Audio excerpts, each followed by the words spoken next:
Are y'all ready to head off the trail?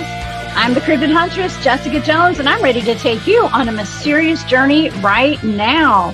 We welcome you to Off the Trails right here on the Spaced Out Radio's YouTube channel.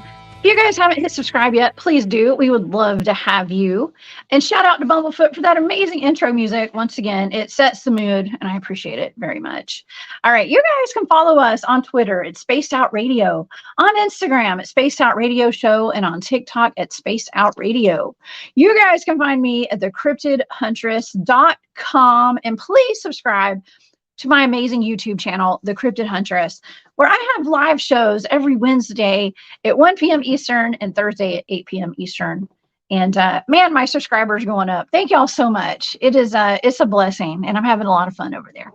All right, if you guys would like to support what I'm doing, y'all can join my Patreon.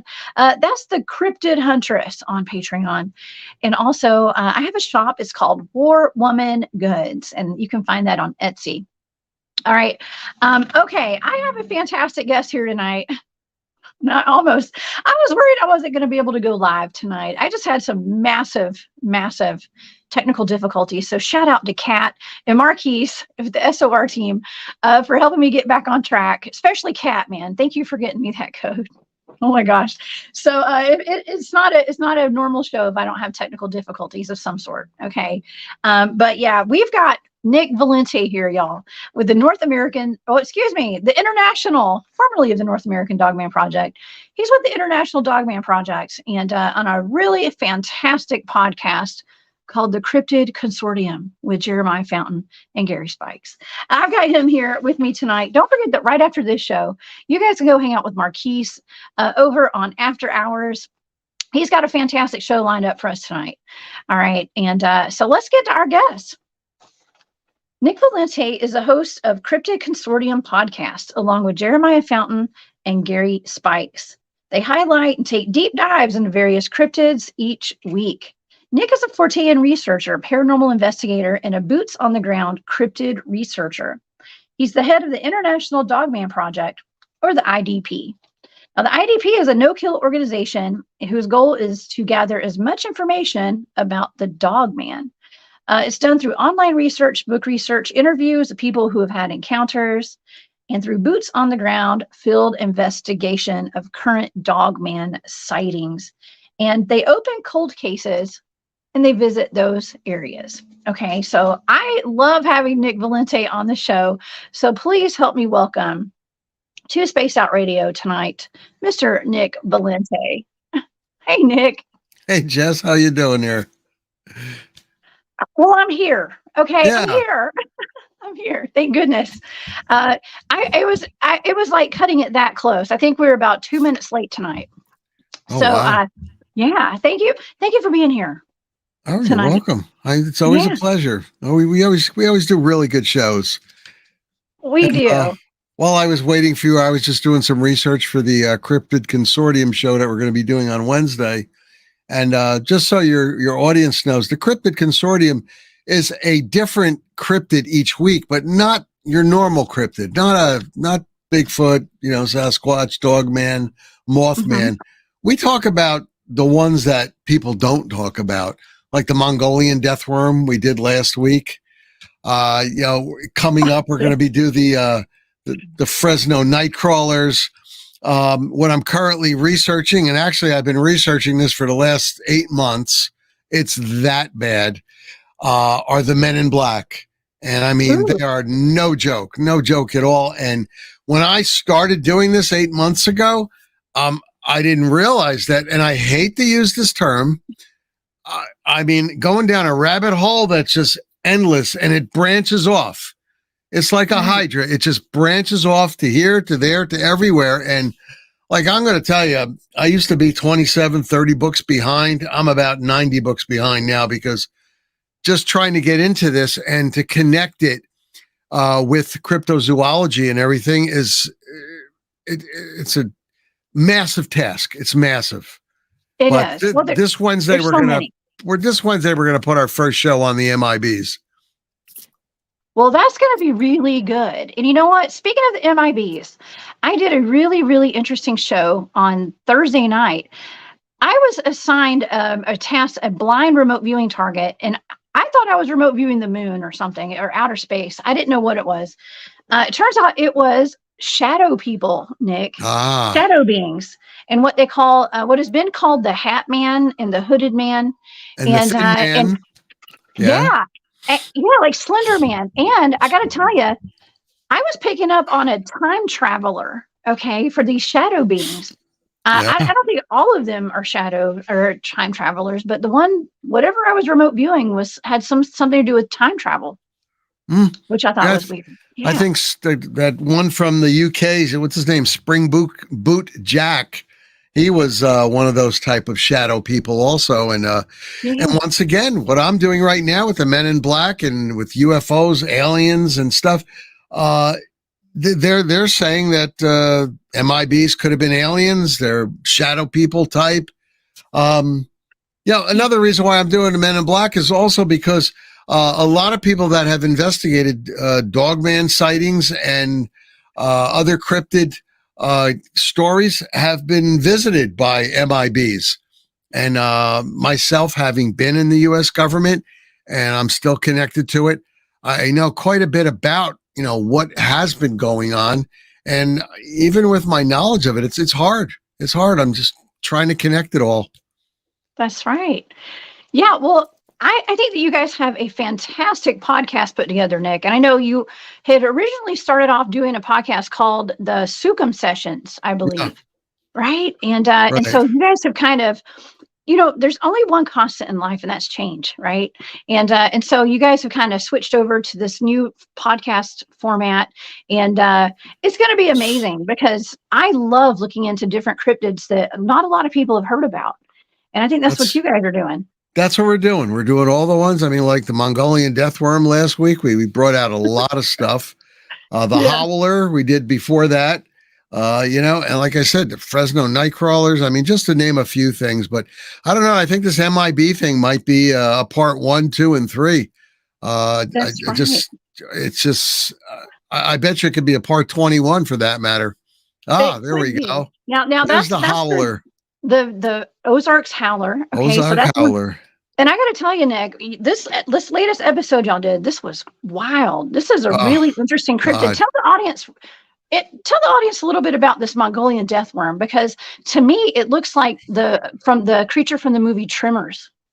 Okay. It does, and also from the movie Dune. However, this little fellow, is located in Mongolia in the Gobi Desert, and the Gobi Desert in Mongolia is between two very large countries: Russia to the north, China to the south. And then you'll have Pakistan and India to the east. This little fellow here reports have come up that this little fellow has been as long as 200 feet long and 25,000 pounds. As you can see, it has a mouth, and the mouth is full of teeth all the way around in circumference. Now, way back when, I'm talking about the time of Genghis Khan and Kublai Khan. They used to, in Mongolia there, people used to go to the governors and report that they lost a wagon full of precious herbs and spices and gold and jewelry because the horse and the driver were sucked into this hole when the worm came up from underneath the ground, and it just sucked everything down into there. And they would make a complaint, all the way up to the highest level over there way back when. We're talking about 1,000 years ago now it started. And to this day, there's still reports. But back then, I took a deep dive into it, and I got, well, we didn't get to talk about all the reports, but it was repetitious where people were in caravans and they were going across the Gobi Desert, and they would lose one or two, horses. There was this one family that had a camel, and they were walking beside it because they had all their wares and goods and everything, for their life on top of the camel. They were walking beside it, and all of a sudden the camel starts to disappear, and they're trying to hold the reins on it, and they just let go, and it got eaten up. It was one of these Mongolian death worms. It just sucked it right down. Now, they are carnivorous. That's something we all found out in our investigation. See, because we do an investigation and research on every cryptid that we check out from now on, independent of each other. And when we come together on Wednesday night to do the show, we haven't spoken about it. So that's the good part about it. We're throwing out there information, that we all gathered and everything. And it's like, who can get the most and the juiciest stuff? And this Mongolian deathworm was pretty juicy. I mean, red in color, and it would spit venom. I don't see why it needed to spit venom. It just, when it felt the vibrations above it, it would track you because it's blind. It has no eyes. And several people reported, hitting it with a large sword and cutting it. And the only thing that did was give them double the problem. Because you can't kill a death worm by shooting it with arrows or guns or chopping it with a sword. It's like a worm. If you cut a worm up in 5 pieces, the worm's still moving around. Or a snake too. Yeah. Well, yeah, you cut the head off a snake, that mouth is still dangerous. It could bite you and kill you still, because it's bouncing around. So you cut that head off, you better, kick it aside or something because it's going to bite you. But with the Mongolian deathworm, the only way to kill it, they found, was electrocution and flame. So, wow. It was a big problem. And I guess to this day, it's still a problem. As a matter of fact, the Gobi Desert, the Chinese use it to test their nuclear weapons. So It's like, my God. Oh. Well, that was an interesting show. And, speaking of juicy, my grandfather, he fought in World War II. And both of my grandfathers did, actually. And part of their training, I remember my one grandfather would tell me that they were taught which worms they could eat and which worms they couldn't. And they said that the worms that were fuzzy were poisonous. They'd make you sick. Oh, yeah. This worm did not look like it was super fuzzy. I bet it'd be pretty tasty. I'm just kidding. Ooh. I'm kidding. I don't know if it'd be tasty or not. Mongolian deathworm on the Barbie. Yeah. Oh, that's disgusting. I'll take my Italian sausage and hot dogs. That's okay. Nah. Yeah. Oh, Nick, we have an interesting question in the chat. Glenn is asking, men in black are considered cryptids? No, they're not cryptids, but they're considered mysterious beings. Yeah. Because in the beginning, the United States Air Force had a special alien investigative division. And they used to go around, but they would go around in uniform. And if you had pictures of a craft, they wanted to see it. Now, if you told them to go pack sand and go away, you can't come in my house. You're the military. You can't do anything with me. They then send in the guys with the suits. That's what they used to do. And the guys in the suits would threaten the people. As military officers, they wouldn't threaten. They would ask politely, and a lot of times people would cooperate. But if people didn't want to cooperate sometimes, they got indignant. And, I would too. I'd tell them, get out of here. They sent in the other people who threatened people with lawsuits and taking them to court and, this, that, and the other thing, and calling it national security. And it's no doubt sometimes that maybe people did take a picture of the newest jet that we have out there. Like we had the stealth aircraft going back 20 some odd years ago. I saw it in an Air Force base out in down the shore in South Jersey. And they wouldn't let anybody near it. They had it corridored off, and they had armed guards, on all 4 corners, and you couldn't go near it, but you could look at it. You could photograph it, but you couldn't go near it. So I think that's what it started out to be. But what my research has been showing me now is these MIBs, they're claiming possibly that they might be the aliens, who are coming to see what's going on. And we've got a ton of information to give people on this in this next program. And like I said, it might last for a part 2, 3, and who knows. If we're not boring people to death, we might continue because Jessica, I found so much that it's just not funny. I've got about 30 books to read between now and Wednesday, and I'm a pretty fast reader, but oh my God, I'm going to be breaking out the Monster coffee, the Monster 300 coffee. It's got 300 grams of caffeine. Well, hey, I was thinking about you this week. The There was caffeine. actually, oh, is that water or caffeine? No, What is that? that's water. That's water, and That's water. that's the It just says chemical makeup caffeine. of caffeine. Yeah. Okay. Okay, so I thought about you this week, Nick. There was a really interesting incident out in Las Vegas. Yes. A family called 911 to report that they had seen a flying saucer or something. I don't know the details. You probably know more than I do. Well, But the saucer landed, and they saw two beings, 8 to 10 feet tall with giant eyes. The police went to the scene and they found something, but mysteriously, their body cams, they were videotaping, and then all of a sudden, no more. They didn't want to show anymore. It's like, why? You're there. This guy seemed truly afraid. Is it gonna? I wonder if it's gonna run. Yeah. Well, I couldn't get the video up. I was having that's part of the reason my computer froze. Okay, so that was partly why I was having technical difficulties, was because of this daggum article right here, y'all. But Jess, this is all over the news. I mean, this is big. And I called a friend of mine who's in that area, and he checked it out. And then the police were called. They were called, and they did respond. And they went back again during the daytime, but they're not telling anybody what they found. This is what I would have done. I would have went back. First of all, I would have brought a dog team in there during the nighttime and checked it out and photographed it and taped off the area. I would have came back during the daytime to see if there was any prints and whatever else you could find. Also take a Geiger counter to see if there's any, radioactivity. You never know what's being left. You got to try to hit all the bases while you're out there. But you know what? The police aren't going to do that. That's not what they do.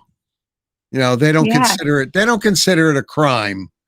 So, big deal. Well, you're an alien and you went on somebody's property. So, get off and everything's good now.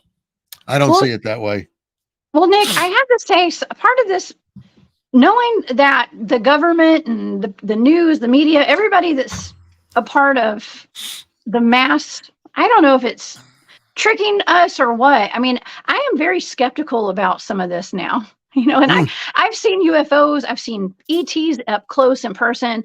And so it makes me, I think a lot of us question like the authenticity of all of this. Actually, a matter of fact, I was looking on social media tonight, and our friend Brown Dwarf, who's in the chat, he had posted a video that had on his TikTok and on Instagram that had allegedly a real picture of the actual aliens on it, and it's going all over social media. I was trying to pull it up on my phone, and I can't because I'm having technical difficulties. But you guys can go to Brown Dwarf on TikTok. You guys, Brown Dwarf, I think it's Brown Dwarf 420. Okay, and go check that out.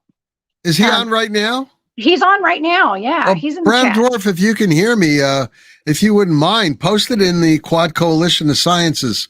That's a Facebook group that I run, and we do UFOs, we do cryptids, paranormal, and regular zoology. So that would be great if you would post that, because it might be difficult to find for some people. And God knows I have to go into work tonight, and by the time I get up tomorrow morning, I'm going to be dead tired. But there's a lot of strange things going on, and reason also I'm doing MIBs. And I'm investigating this deeply is because Linda Godfrey, who was an author, a newspaper journalist, who wrote about the Dogman, way back when, she was approached by men in black. And I guess she's written about that. She did write about that in some of her books. So we're checking into that, and I'm checking into other people that have been approached by MIBs. So MIBs are not just for aliens, I suppose. I guess it's also for cryptids, which might lead you to believe that maybe they're connected.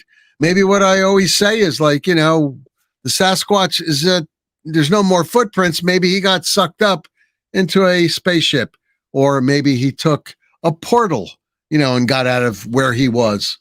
To tell you the truth, I have also seen I guess you would call it an unidentified object, because when I had my encounter back in 2013 with a Dogman, and I'm saying an encounter, when it walked off, into the wooded area, about 125 to 140 feet into the wooded area, I would estimate, up in the sky, I saw an orb, and I've reported that every time I've told about my encounter. I also did a 6-month report on people that saw a object in the sky before, after, or before and after encountering or seeing a dogman or a Sasquatch. And even though I stopped it after 6 months, I continue to get reports in, Jess, and I'm going to tell you, it's up to 94% of the people that had a sighting or an encounter of a dogman or a Sasquatch did report seeing something else in the sky.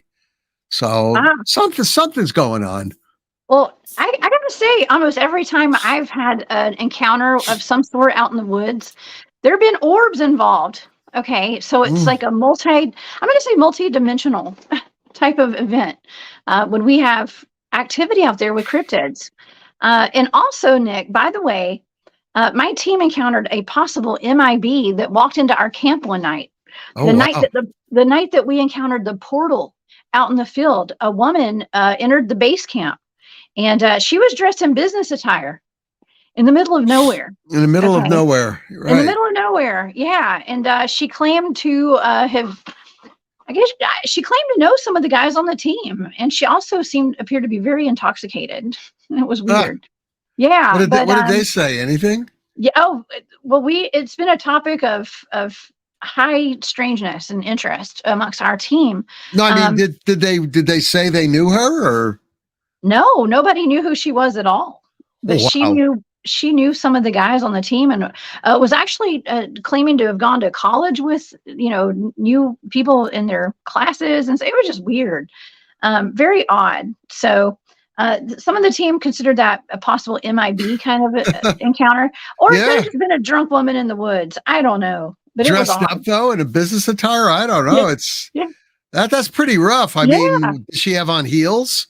Yeah, she had on like penny loafers kind of shoes. Yeah. Oh, well, that's easier to walk. She did. I mean, it was some sort of a nice shoe. It wasn't boots. Everybody else had on camo. Okay, and hiking boots. Yeah. So. You know what? I don't know. You wanted a quick update on Dogman, and I want to answer I want to answer a question for a lot of people out there that I've been getting lots and lots and lots of messages on. Because of the fires in Canada, and there's over 400 of them, even where I live in New Jersey, and we're talking, a couple thousand, about 1,800 miles away, I would say. The other night, I believe it was Wednesday night, Tuesday night, I'm sorry, Tuesday night, I went out, and on a major highway, Route 22, I'm looking in the distance, and it's still light out, but it looked like it was foggy, and the sun couldn't even make it penetrate through the haze. It was the smoke that came from Canada that blew down here with the winds.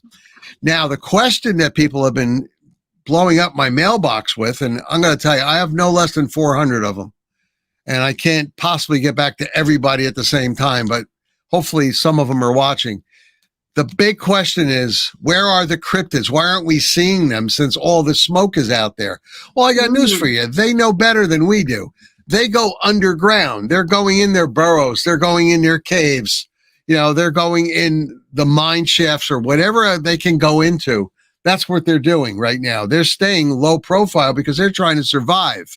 And that's why you're not seeing all these cryptids like you think you would. So that answers one question for them out there anyway. Wow. That's an excellent question though. I haven't had time to think about that. Okay. Like I've been so busy lately, Nick. Yeah.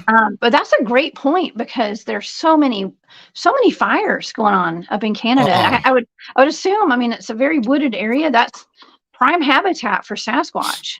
Yeah, especially. All the cities, all the northern cities up near there, they're just getting killed. And I have nuclear gas masks that I have here just in case. You never know. And I was almost going to start using those. What I did use was a carbon activated filtered mask that you just put over your face. The kind we used during COVID. Mm-hmm. except it's a higher end one. And it sort of did help my breathing. So it's like, wow. Yeah. Very possible. Yeah. Okay, so I see people asking questions in the chat about the woman that was the possible MIB. Yes, who I don't know who the Facebook user is, whoever this is. Yeah, it's a woman who she actually bent down and urinated in front of the entire group. Oh, So, no. yeah, so I wonder, like, I don't think MIBs would be so sloppy. No. I'm just saying. I mean, it's been labeled a possible MIB, but I've never thought of an MIB doing that in front of people. Yeah. So, yeah, but you never know. She was trying to distract our attention away from the meadow where we were having the portal incident. Oh. So she was trying to get everybody's attention off of that. Yeah. God. I know, right? Amazing. Wow. Amazing what you find out there in the middle of the field. Yes, absolutely. What you had asked of me was to give a quickie update on Dogman. Yes, absolutely, please. All right. So in the month of April, right in the middle of April, I didn't take my normal team because where we went, I just took 3 others. Where we went was Lambertville, New Jersey, which is a very quaint old town. It's a wonderful place to go eat and everything, but they do have 2 streams. One stream they used to use to take barges down, and they would take goods and everything on the barges. Then there's a river maybe 1,000 yards away from that stream, which is a pretty large river. However, the stream is where I'm going to concentrate on because this is where the calls started coming in. I got no less than 5 calls in 10 days about, it was actually one lady posted a complaint. She goes, "Get down here." She goes, "My dog is missing now." She had this little 5-pound dog, let it out in the backyard to go pee, and she heard a yelp. She ran outside. And she starts screaming. Her next door neighbor, a retired gentleman of about 7 years old, he had been sitting on the porch and he said, "Something dark grabbed your dog." And it wasn't a dog or another dog or a wolf or anything. It was on 2 legs. And it went down towards the water where the barges used to go. And there was still footprints there. We got there 3 days later, and there were still footprints, and it had claws in it also. 5, I guess you would call them toes, with about a 2-inch nail mark in the ground. If it was a bear, I would have recognized the footprint. This did not look like any black bear footprint that I've ever seen. A brown bear footprint, Jess, would be anywhere from 12 to 18 inches wide. So it was, and there's no brown bear in that section of New Jersey. And by the way, right across that river is New Hope, Pennsylvania, another well-populated area. We got other people that had seen down by the barges a bipedal creature in the water and going into the water. So we went there, we investigated. I only found 1 tree with claw marks on it, and it was real claw marks. This wasn't bear claw marks, a black bear claw mark. It was a wide claw mark on the tree. And this is where the gentleman next door to the lady who got the dog taken said that he saw it enter the water with the dog. So, I mean, that was just absolutely crazy to hear stuff like that in that section of New Jersey. And the reason it's so crazy is because it's so populated. It's a tourist attraction too. Right. But when you go down the little side streets and you go past the little shops, then you have all the houses of the people that have been living there for ages and ages. And these are the people that are now being affected by possibly a Dogman cryptid. So that was the middle of April. We contacted the people, we interviewed everybody, and my conclusion was, yeah, they had a bipedal cryptid, and I would say that this was a Dogman. So this was in the middle of April. Right at the start of May, I start getting calls again that it's being seen. So I went down with the same 3 guys. We got there early in the morning. We went to this really nice barbecue place to eat, by the way, and I would recommend that. It's in Lambertville, folks. We took pictures with the owner and everything because I wanted to mingle with the people that are there all the time. And I asked him about it, and he said that he had a few customers that came in and said that they almost didn't come, because said to have lunch today because, they heard about this and it's spreading. It's spreading through that area. Then I got a couple of members that live in New Hope for the IDP, International Dogman Project USA, who contacted me and also wrote in the IDP USA Facebook site about I live in New Hope and I fish and I saw something strange out there and I'm not going to be fishing out there anymore. That's the end of that. So, I mean, there's a lot of strange things going on. And I am just beside myself with, number one, happiness because there are reports of Dogman there. But at the same time, I'm saying this is New Jersey. This is crazy. I've only had like 3 reports in 3 years of a Dogman, besides the one I had. And that was back in 2013. So for the past 3 years, I've only had 3 reports, Jess. And now suddenly in Lambertville, New Jersey, of all places, and I'm getting eyewitnesses that are seeing this. And I sat down with a bunch of people and I got some good viable reports. Of course, they don't want me to use their names. They don't even want me to use their first names or their streets. But I told them I had I'm going to have to report that it's near the old Barge River. So that's what I have for Dogman sightings right now. And we're still writing up the reports because I had to redact some of the reports because I can't use first names and I can't use streets. Wow. Well, there's that. Well, Nick, I'm interested to see if the reports of Dogmen go up a little bit with the fires, all the smoke and the bad air quality and everything that's going on. I wonder if they're going to be moving down farther south now. We get more reports down here. Yeah, well, that's what I'm looking for. That's what I'm basically, and I'm looking for Sasquatch reports too, because like I do all the cryptids, as you know. I just run the IDP, and I'm pretty interested in Dogman because it's a lot less cited than Sasquatch's. Bigfoot has been reported, but I'd like to see what happens too, because up in Canada, in that section of Canada, you have the Gugway, the face eaters, that type of Sasquatch. So I mean, coming over the border. I could see Border Patrol now. Stop. Yeah, okay. You've got a 10, 12-foot Gugway coming across the bridge. I think he's going to come across. But just joking. I think he would just, I think they would just go, in the water and they don't care. Yeah. But you're right. There probably is going to be an uptick once all the fires die down and everything, and they probably would be coming this way. Or if they are in Canada, maybe they went up north, further up north, because that's where they've been reported also. Yeah. Yes, Joe Monk, a massive migration of cryptids from Canada that's to a good the one. US. Yeah, I mean, it could be. Who knows?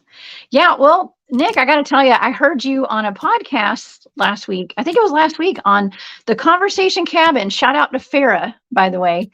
I love Farah. Okay. And she's great. I don't know if she told you, but I'm actually going to be going up to her property in a couple weeks. No way, And, really? yeah, I get to go up there with the guys from Cryptid Warfare who've been here at Spaced Out Radio on my show, Drewski and Zook, and some of their buddies. We're going to go up there and investigate her property. Oh, that's great. Yeah, and we're talking about possible Dogman activity, Sasquatch activity, UFOs. I remote viewed her property, and there's definitely ET activity out there. And also she's got a big cave on her property. So Nick, it's gonna be a good time. Oh, I hope you guys get to go in that cave. That would be great. Yeah. I was looking forward to it. And so I was telling my sister about it today, and she was like, "No." She's like, "Do you know how dangerous that is?" That wouldn't be too bad. I mean, I have these electronic flashbangs that flash 1200 lumens of light and 146 decibels of sound. And what I did recently was I made little pouches for them, open pouches, and I put a long rope on all of them so that when I throw them into caves, for instance, I can reel them back in. That's what you guys need. You need to throw some electronic flashbangs in there, because if there are dogmen or Sasquatch or whatever, even aliens, you might disrupt them with that sound and they might come flying out and then eat Yeah. everybody up. You never know. Yeah. Well, I have a sneaking suspicion the cryptid warfare guys are going to have something. They're going to have the whole arsenal ready to go, just like you, Nick. So You're going to have to. I'm in good hands with these guys, and yeah. I don't know. Yeah, I actually got a little bit of flack online. They posted a video of them, getting ready for the trip that we're going to be going on, and doing like their gear checks and stuff. Yeah. And they posted that online, and people who know me and know me personally, they know that's how we roll. Okay, that's how I roll, and a lot of us do, because we have to protect ourselves when we're out there. Mm-hmm. In the middle of the forest, okay, and we're not going out there to hurt cryptids, but we're there to protect ourselves if we have to, right. And so. Just, I always tell people, you have a right to go into the forest, and you have a right to come home safely. Also, people don't understand something. You have a lot of these keyboard cryptid research people who never set foot in a forest. And if they do, they might go about 20 feet in and say, ooh, field investigation. No. I go in with my team. We go 6 to 12. One time we went 18 miles in one day, straight into a forest. And there was like 500,000 acres of forest land that we went into. So, I mean, it's a big area, and we went into the area, and there's things you find out there that can hurt you. Like snakes and big spiders, mountain lions, bears, coyotes. A lot of time wolves will not come after you, but there are extenuating circumstances. But there are other creatures out there besides a Sasquatch or a dogman that might attack you. And you have a right to defend yourself. So for all you people that are, talking down on Jess's group, what would you do if you're walking down the street and this gang of tough guys starts to bother you, starts to smack you around and everything and want your money and they're ripping you apart? What are you going to do? Are you going to try to defend yourself or not? Are you going to wish you had something to defend yourself with or knew how to defend yourself? Come on, people. Let's use common sense. You're going into the forest. You need first aid kits. You need communication. You need some way to protect yourself. You need water and food and the like. You need a lot of things when you're out there, because when you're out there, that's it. It's you and the forest, and that's the end of it. So please don't talk unless you've been out there and you know what you're talking about. Honestly. Yeah. Well, actually, it's the people that I have to worry about. There's a lot of people hiding in those woods, and C. Duke just made a good point. Even bad people, yes, bad people. That's right. Yeah. So it's not just it's not just the animals; it's the people too. So that's exactly it. So yeah. So but like I said, Nick, people that know me, it's not a thing. But there's a lot of people that think that, and they say that if you go out into the field and you have a firearm on you, you won't get any activity with cryptids. What do you think about that? Because I disagree with that. Well, you will get activity with cryptids, but what we do is, first of all, we don't shower for a couple days. That's number Really? one. Yeah. Are you serious? We rub some coconut oil on ourselves. Also, we clean our guns with gun oil. But animals can smell that gun oil. They know it shouldn't be out there in the field. We then rub down the guns and inside the guns with coconut oil. So that it takes on a different scent when we go out there. So that's what we do. I don't know what other people do, but that's what we do. And we've had pretty good success with that. Something I wanted to mention to the audience while we're out there, if you don't mind, is that Jess and I will both be, and I'll be hanging out with her at the Cryptid Dogman convention in Fort Worth, Texas, this September 1st, 2nd, and 3rd. So we're going to be hanging out there together. So if you guys, want to come down, that'll be great. Yeah, absolutely. That is actually with the Paranormal Roundtable. That's Josh Turner's organization. And he's got a great podcast. So y'all check Josh Turner's Paranormal Roundtable out if you haven't already. And Nick and I have both been on his show a couple times, several times. And it's a good time. Some of the biggest, best names in the dogman field, the researchers, the authors, they're all going to be there. So there's going to be a ton of I can't wait. D.A. Roberts is going to be there. Nikki Redfern. Just to name a few, Barton Nunley. There's the first night is the VIP night, and then there's a second and the third night is just regular day and night. It's the regular 2 days. But VIP night, you get a dinner, you get a big swag bag full of goodies and everything. We don't get one though, Jess, but everybody else gets one. And let me put it this way: it's worth buying the VIP tickets because. Look at it this way. You're going to have to go out to dinner anyway. And it's phenomenal. The barbecue is phenomenal. They got the Texas baked beans. They got salads over there. I mean, they even have pizza for those of you that don't eat meat.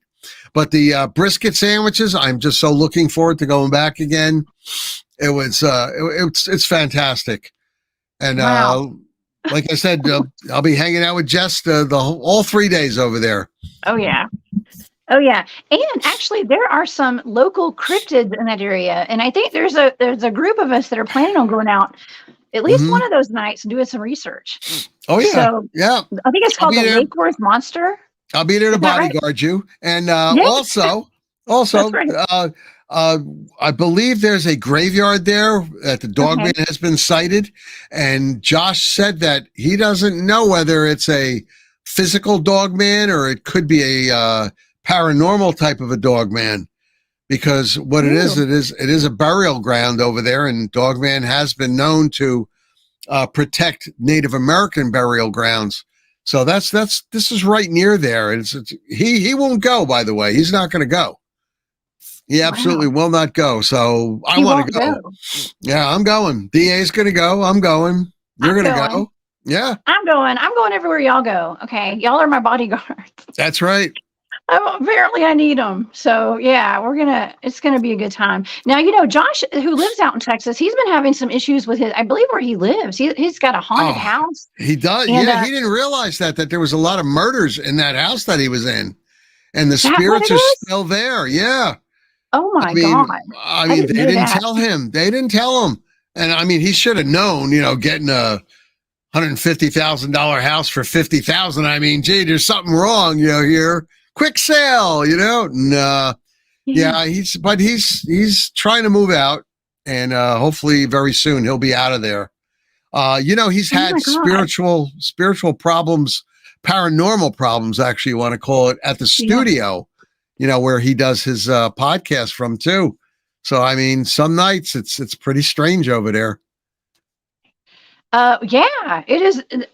Well, I mean, dealing with the paranormal and doing the shows that we do, like talking about the Dogman and all these, it's bound to, the reason that we are attracted to this kind of stuff is because this stuff's attracted to us too, I think. And those of us that have been into this for a long time, we've probably been visited by ghosts our whole lives. We've just been in it to win it, Nick. And it's interesting. I hate that for Josh, though. I hate that for Josh because I know it's really affecting him and his wife. Yeah. And that's not cool. It's a wonder he doesn't spend a lot of time there, but he does have a lot of people that sleep over, instead of going home, they sleep over and then they go back to work. And he has a lot of these people that do work for him also. So, it's at least he has a lot of people, a lot of bodies in there, along with the souls that are also over there. And I think quite a few of those people have had occurrences where they saw strange things in his house too. And yes, is it Amy? Amy, I absolutely agree with you, Amy. I absolutely agree with you. He is incredibly generous. He's a really good guy. He is. Josh is the coolest. We love having him on the show here at Space Out Radio. And I'm surely going to have him back on soon. And we'll talk about the conference some more. And yeah, speaking of which, Nick, we were actually going to have Jerimiah Fountains on the show with us tonight. And then Jerimiah had something come up where he couldn't be here. Yeah. But yeah, that he's got some pretty amazing stories as well. Oh, he He has does. Sasquatch on his property where he lives. Josh Yeah. has ghost. Jeremiah has Sasquatch. And his wife he and his wife had a dogman encounter in North Carolina when they lived there. Mm-hmm. And he actually got hit with some infrasound and knocked to his knees. And then another time, actually he got hit twice. And a second time, not only did he get knocked to his knees, but he got face down and he was out for a while. So he lost about 40 minutes of time. But you will get him back on here. It was a sudden thing that happened, and he had to take care of it. So, wow. But he will come on. He's not going to shy away. And one of your members there, Eve, she said, when we go to dinner, count her in. Well, Eve, just introduce yourself to us when you're there, Eve, and definitely we'll count you in, because I'm going to tell you, the Paris conference that we had in Paris, Tennessee last year, we had no less than like 50 people sometimes when we would go out to eat. I mean, it was absolutely amazing. Really amazing. Oh, wow. That's what I love about the community, is that we're all friends and we like hanging out. I just got back from doing a couple of different conferences out west and Space Out Radio fan party. And oh man, I got some of the people in the chat tonight. What's up, Susie B? Who was at that fan party? And we just had the time. I had the time of my life. I can only speak for myself. But it was just so good going out to eat with people, like we're saying, God, being in the presence of other people who are like-minded, and we're all on that same vibe. I mean, it is, there's nothing like it, Nick. It's so amazing. Oh, I know. And I mean, just when I go out with my own team, my 7-man team, I got these guys interested in it years ago, and we'll talk about all kinds of crazy stuff that goes on, but we kind of feel safe because we know what we're doing out there when we're in the woods. And when 5 of us are sleeping, we have 2 guys that are up on guard. So a Sasquatch is not going to stick his hand in the fence and drag you out. First of all, he's got to get through our perimeter alarms, which are doubled. We have double perimeter alarms. So if he misses the first one, a couple inches later, there's another string that you're going to hit, and we're going to know what's going on. All right. So Nick, here's a question. Has anyone ever tried to break into your house before? In my house? I mean, did they survive? That's my question. That's you all come I want in, to know. you walk in. I bet you have fun when that happens. If that would ever happen, you would enjoy that, I think. I mean, I have my electronic flashbangs ready to go. I have an automatic electronic. Where is it? I have one of these things that controls. You can see all the buttons. It controls all the lights and everything. I hit one button, the lights go all out. I throw the electronic flashbangs. It's going to drive the person crazy, right? And if you're coming in there with a gun and with bad intent, well, you're not going to walk out. So, you're now mine. But if you're coming in there and just to steal stuff, and first of all, it's kind of hard to get. It's going to be kind of hard to get through the doors. I have all reinforced doors and jams and windows and everything. I mean, you can't even pull up. You'd have to put a 50 cal to go through one of my windows. So you're not going to shoot through the windows. I'm sorry, people. It's going to be hard to get into my house. No, I say that jokingly because I know nobody's ever going to dare try to do that at your house, Nick. And I just know that you've got something for them if they do, and I can only imagine. So I have an unwelcome mat. Me too. It says go away on it. Yeah, me too. And I have a little gnome. He's got a sign, and I don't say that word, but he says F off, and he's flipping him off with his finger. And he's over there. He's about this big, and you can't miss him. So between the mat and the gnome, you know not to come over there. Let's put it this way. I don't get any Jehovah Witnesses there at all. No, not at all. You don't get any extra visitors. No. Oh my gosh. I don't doubt it. Well, I hope that you don't ever flashbang anybody like that. So just if they come in the house, they're going to get hit. They're going to get hit by it. I'm kidding. Oh, and so Jose, who's in the chat, I live in Georgia too, and so I will keep you posted. Listen, if there's any kind of conferences in Georgia, I try to go. All right, if I'm not presenting there, I try to go. So I'll let you know. We don't have a ton of them, by the way, but yeah, we're down at. I did the Molina Bigfoot Festival last year, and the Georgia Bigfoot Conference up in Clayton. So those are the two that I know about. So yeah, I'll keep y'all posted on that. So stay tuned. Okay? Yeah, it's the same thing in Jersey. We don't have cryptid conferences. We have paranormal conferences here.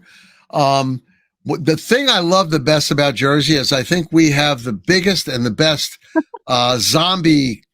I don't know what you would call it, zombie fairs, where people dress up. Yeah, people dress up as zombies. I went with a couple of my partners, and we dressed up as zombie hunters. And we had all black uniforms, and we had a mask, with a face on it. And we had our helmets and goggles and everything, and our we carried fake weapons and stuff. And we had a blast. They had one in Asbury Park, and then they had another one down the shore. I forgot what the darn city was, but it's always a great time. It's always a fantastic time. I think we were stopped 400 times by people to take pictures with them. And everything. Yeah. So it's a zombie festival. That's what they would call it. Zombie affair. Yeah. It's a zombie affair, everybody. Yes, and everybody dances to Michael Jackson Thriller, I bet. I love that. Some of the people, yeah. Actually, where we did the Molina Bigfoot Festival, where I went down there and spoke to a big old crowd, actually, that is the area where they filmed The Walking Dead, of all places. Nice. So down in kind of like middle South Georgia, yeah, South Atlanta, I guess is what you can call it. Molina. So Molina, yes, that's how I pronounce it. But wow, okay, Nick, this has been fantastic. We just have a couple of more minutes tonight. Oh yeah. Any questions? Tell me what you have planned. What's going on other than your the conference we have coming up in September. Tell me about your new podcast. Tell everybody where they can find it. And I also have people asking how they could get in touch with the International Dogman Project. Okay, well, they can get in touch with us through through Facebook and Facebook Messenger. I always answer, people on Facebook Messenger. Right now, I got about 400 plus because of the fires and everything, and people are asking me left and right what's going on. I'm trying. I still have 400 plus in there. But yeah, all you got to do is write to us through the International Dogman Project USA. And we have Southwest, Southeast, Northwest, Northeast section. We have the Central. We also have some states with chapters in them, but just through Facebook Messenger. And you can always send a question that way, or you can send a question to me personally. Let's see. And what else do we have going? Well, we have some things we're working on right now, but as you know, when people send reports to me about Dogman sightings, I have to interview them first because it does cost quite a bit to transport a team of 7 any place you want to go. Even if I want to go down to South Jersey, it's still the same. So we've been interviewing people, and I won't let it out of the bag, but it's out of New Jersey. Let's put it that way. Okay. It's in several of the other states. Oklahoma being one of them. Gary Spikes was getting all excited because that's his state. And like I said, I've been just researching like crazy the MIBs and Project Blue Book, something that's from the past, the Project Blue Planet, the Majestic 12, just to throw a few things out there to the people. The Cryptid Consortium is the show that we do on Wednesdays. We release it on Thursdays. We also do On the Trail in Search of Living Legends. Jerimiah and I do that on Sunday nights, and that's released usually on a Monday morning because we do edit it, just in case something goes awry. But been busy, absolutely busy. And it's fun. It's like so interesting. And I did go on Amazon. I ordered a few books. A few. Oh God, I got about 7 coming in, and I don't think they're going to come in time for Wednesday, but I have a Kindle and I've been reading some of the stuff, on the Men in Black. So it's just not only Will Smith out there as an MIB.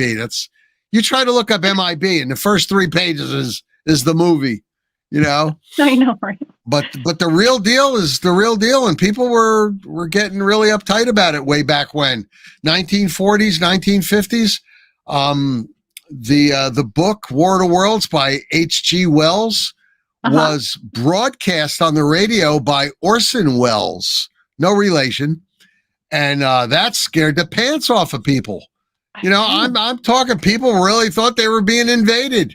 You know, one guy took all the money out of his cash register at the store he worked, because he owned a store, and he got all the food, put it in his car, and he went up to his mountain cabin, and he left his wife and kids at home, you know, because he was so scared. Oh my God, that's not nice. That's not no wife and kid. That's not right. Well, Nick, I just hope that's not happening again with this UFO sighting allegedly that we've had in Las Vegas. That was good. We got to check that out.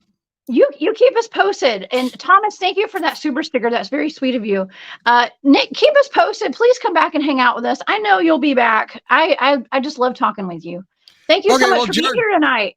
Okay, Jeremiah will come back next time with me. Okay, we're going to see you next time. Okay, we'll set it up. Nick. Have a great night. Okay. All right. Okay, y'all. Sorry, I'm on my phone tonight. Hold on. Here we go. I'm on my phone, y'all. All these technical difficulties. You guys, this has been a fantastic show. Don't forget, right now, Marquise has just gone live on After Hours. Go hang out with him. I'll be there in the chat tonight. And I will see you guys next time, tomorrow night. I'll be back, same time, same place. Great guest. And you guys have a wonderful night. Go lock your doors. And don't let the bed bugs bite. Bye, y'all.